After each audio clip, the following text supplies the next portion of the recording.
Hello guys, 6.2 निखौ जों revision आवनो मोनबोखानाय बेनिखायनो 6.6 नि 2 खौ जों रिविजन मोनबोखानाय ओंखायनो आङो 3 निखौनो जों सावरायनोसै 6.3 निखौ 6 नि रोमान नम्बर 3 नम्बरखौ बेवहाय जोंनो 1.27 बार आरो 0.13 बार बेनि मानखौ जोंखौ दाजाबनो होदों अब्ला जों दाजाब गासैखौ दिहुननोसै जों बोरै जागोन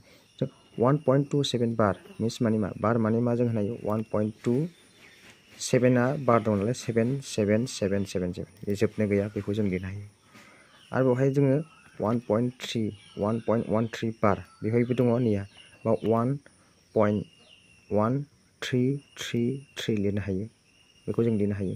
ओंखायनो जोङो बिसोर मोननैखौ दाजाबनो 1.2777 डट डट डट होनायो